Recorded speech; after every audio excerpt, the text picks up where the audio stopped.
Bismillahirrahmanirrahim. Assalamualaikum warahmatullahi wabarakatuh. Alhamdulillahirabbil alamin. Wassalatu wassalamu ala asrofil anbiya'i wal mursalin Sayyidina wa maulana Muhammadin wa ala alihi wa sahbihi ajma'in. Amma ba'du. Saudara-saudaraku rahimakumullah, seorang lelaki soleh bernama Sabit bin Ibrahim sedang berjalan di pinggiran kota Kufah. Tiba-tiba dia melihat sebuah apel jatuh di luar pagar sebuah kebun buah-buahan. Melihat apel yang merah ranum itu tergeletak di tanah, membuat air liur Sabit meleleh. Apalagi di hari yang panas dan dia tengah kehausan. Maka tanpa berpikir panjang, lalu dipungut dan dimakanlah buah apel yang lezat itu. Namun baru setengah dimakan, dia teringat bahwa buah itu bukan miliknya dan dia belum mendapat izin dari pemiliknya. Maka ia segera pergi ke dalam kebun buah itu, hendak menemui pemiliknya. Dia ingin memohon agar dihalalkan buah yang telah dimakannya itu. Di kebun itu dia bertemu dengan seorang lelaki. Segera ia berkata, "Aku sudah makan setengah dari buah apel ini. Aku berharap Anda menghalalkannya." "Aku bukan pemilik kebun ini. Aku penjaga yang ditugaskan mengawasi dan mengurus kebun ini," jawab orang itu singkat. Dengan nada kesal, Sabit bertanya lagi, "Di manakah rumah pemiliknya? Aku akan menemuinya dan minta agar dihalalkan apel yang telah aku makan ini. Apabila engkau ingin pergi ke sana, maka engkau harus menempuh perjalanan sehari semalam," jelas penjaga itu.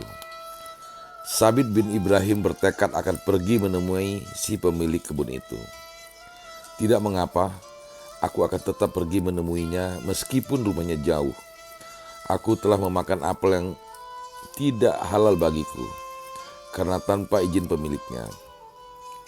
Bukankah Rasulullah Shallallahu Alaihi Wasallam sudah memperingatkan kita dalam sabdanya, siapa yang tubuhnya tumbuh dari yang haram, maka ia lebih banyak menjadi makanan api neraka," tutur Sabit kepada penjaga kebun. Sabit pergi ke rumah pemilik kebun itu. Setiba di sana, dia langsung mengetuk pintu. Setelah si pemilik rumah membukakan pintu, Sabit langsung memberi salam dengan sopan. Seraya berkata, "Wahai Tuan yang pemurah, saya sudah terlanjur makan setengah dari apel Tuan yang jatuh di luar kebun Tuan. Karena itu, maukah Tuan menghalalkan apa yang sudah aku makan itu?"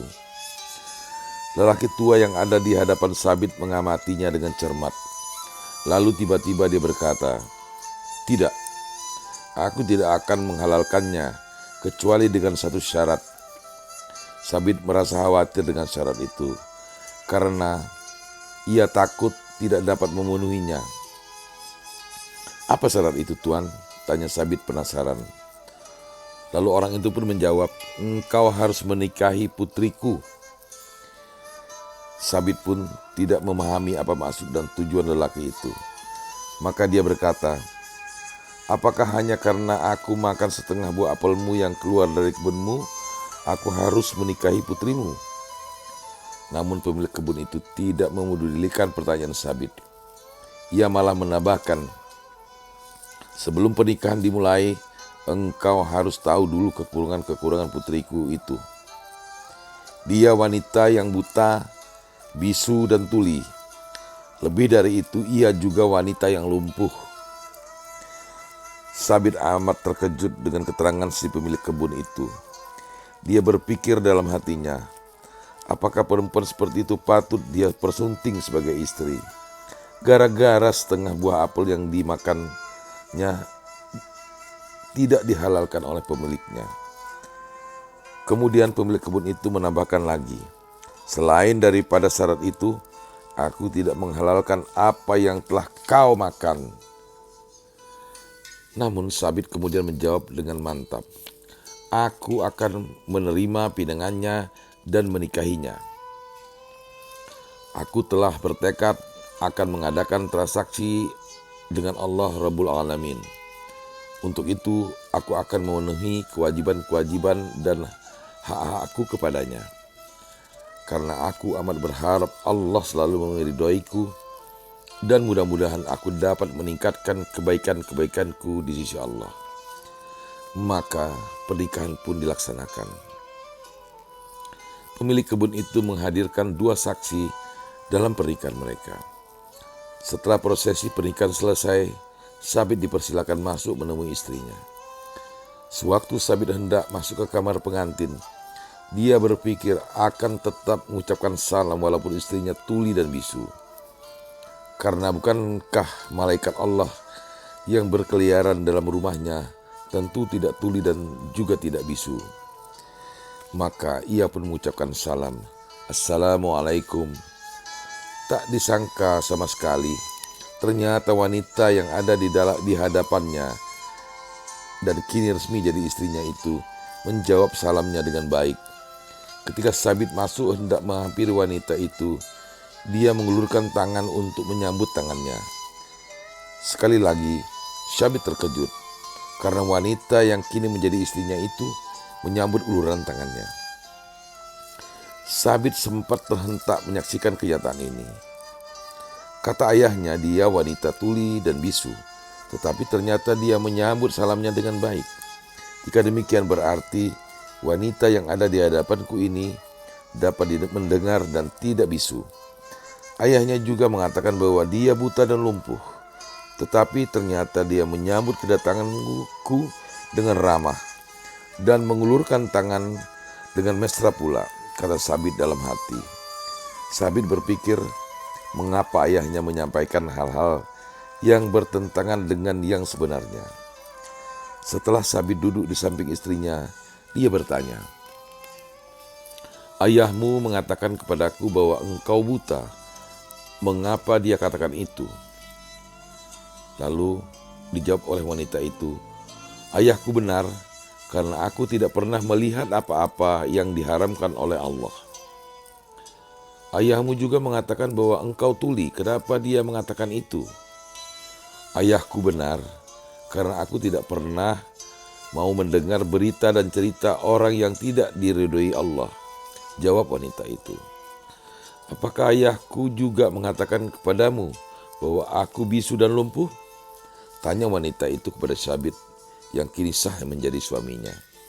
Sabit mengangguk perlahan dan mengiyakan pertanyaan istrinya. Selanjutnya wanita itu berkata, aku dikatakan bisu karena dalam banyak hal aku hanya menggunakan lidahku untuk menyebut asma Allah. Aku juga dikatakan lumpuh karena kakiku tidak pernah pergi ke tempat-tempat yang mengundang murka Allah. Sabit amat bahagia mendapatkan istri yang ternyata amat solehah dan memelihara kehormatan dirinya. Dengan bangga ia berkata kepada istrinya, ketika kulihat wajahnya, subhanallah, dia bagaikan bulan purnama di malam yang gelap. Sabit dan istrinya yang solehah dan cantik jelita itu pun hidup dengan penuh kebahagiaan. Tidak lama kemudian mereka dikaruniai seorang putra yang ilmunya memancarkan hikmah ke seluruh penjuru dunia. Beliau adalah Imam Abu Hanifah An-Nu'man bin Sabit bin Ibrahim rahimahullah. Saudara-saudaraku yang dikasihi oleh Allah, bulan Ramadan ini pada 10 hari terakhir, marilah kita berdoa bersama. Bismillahirrahmanirrahim. Allahumma innaka afuwun tuhibbul afwa fa'fu anni. Ya Allah, Engkau Maha Pengampun. Engkau menyukai orang yang minta ampun. Karenanya ampunilah kami. Ya Allah, segala puji bagimu, sebagaimana yang Engkau firmankan segala kebaikan darimu sebagaimana yang Engkau firmankan. Ya Allah, hanya untuk-Mu sholat kami, ibadah kami, hidup kami, dan mati kami. Ya Allah, sesungguhnya kami berlindung kepadamu dari siksa kubur, dari bercerai-berainya segala urusan, dan kami berlindung kepadamu dari kejahatan yang masuk di malam hari, kejahatan yang masuk di siang hari, dan dari kejahatan hembusan angin. Amin, amin, amin ya rabbal alamin. Demikian saudara-saudaraku, selamat menunaikan ibadah puasa pada bulan Ramadan ini. Mudah-mudahan seluruh ibadah kita diterima Allah Subhanahu wa taala. Lebih dan kurang mohon maaf. Billahi taufik wal hidayah. Wassalamualaikum warahmatullahi wabarakatuh.